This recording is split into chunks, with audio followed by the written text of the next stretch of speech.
Chisenhale has been here, gallery has been here since the early 80s.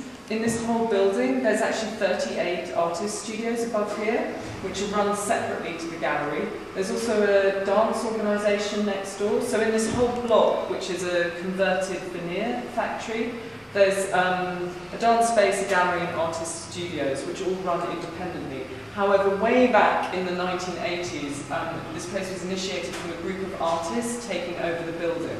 So the gallery became independent in about 1986 and received Arts Council funding from that point. So Chisenhale Gallery is part of what's called the small-scale public gallery sector. So we receive approximately £150,000 a year in regularly funded organisation money from the Arts Council. So we're publicly funded, we're publicly accountable.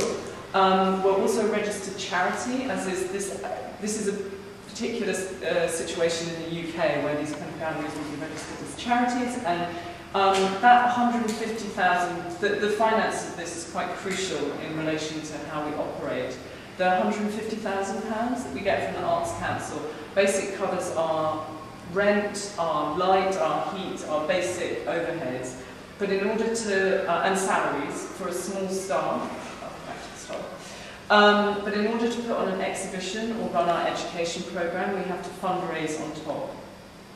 Everything. So I fundraise with my team about the same amount again, about another £150,000. I'm the director here. It's one of these small-scale organisations where I'm the artistic director, the finance director, the building manager, the etc., etc., etc. But I also have, there's another full-time member of staff who's the gallery manager, who helps run the gallery, but also helps with development, with writing grants and our benefactor programme and things like that. We have an exhibition organiser, an events organiser, who is on 4 days a week. And we have an education organiser who is on 4 days a week as well. And then we have an army of interns. We have an education intern. I'm looking over there because Patrick's our education intern. And we have an exhibitions intern.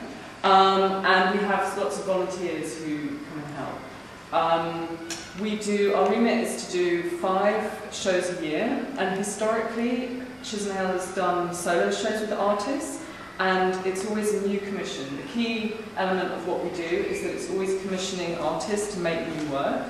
So we don't put on, we are actually hosting a group exhibition this summer, but it's of new commissioned work. But often the main programme is working with artists about a year and a half in advance of them making their shows to make a whole new project. So I'll show you the gallery in a minute. It's dark in there, because it's a film and video installation, that's why I'm keeping you here. And because of our sort of fundraising situation, the commissions sort of both shape what we do. So, for example, with Melanie's show, Melanie's a young, she's actually Canadian born, but she lives in London. And I was very aware of her work, I was very interested in her work, and approached her about a year and a half ago.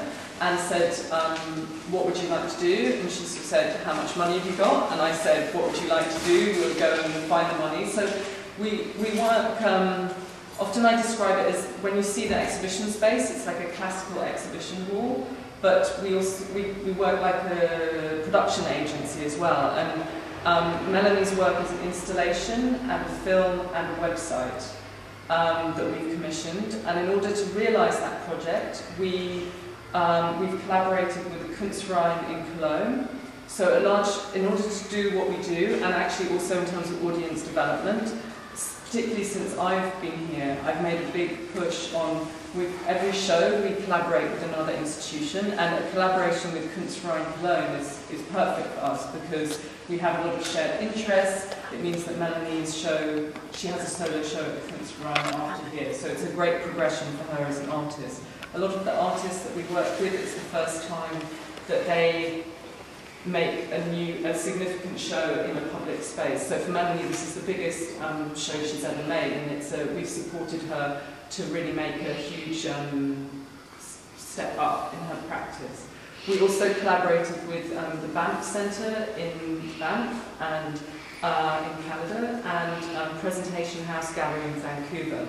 So those three institutions came on board as co-funders of the film, and we produced the film here at Chisenhale, supporting Melanie in literally the day-to-day, hiring film crews and all of that kind of business. In order to realise the exhibition, we had funding from the Henry Moore Institute, and we also have as our exhibition partners for this year Outset Contemporary Art Fund. They've given us a small amount of money towards each exhibition.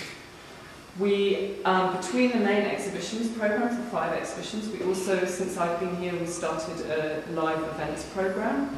And in July, for example, we're doing a project with the artist Linda. I don't know if you know her, but L-I-N-D-E-R. And this is actually, we just opened Melanie's show last Thursday, and already yesterday we had a meeting with Linda at that. So it's like, it doesn't stop here. And she's going to be doing a big 13-hour performance. You might know Linda because she did design in the 70s. Yeah. Punk. Yeah. Punk albums. Yeah. So you will have probably seen her but work at the place. When you see the exhibition wall as well, it has very dramatic architecture that for the young artists that we work with, they probably wouldn't get an opportunity to work in a space which is physically that epic. It's got the proportions of a kind of museum building, you know, it's got Chisenhale, but also it's very, because of its proportions, it suits live performance very well.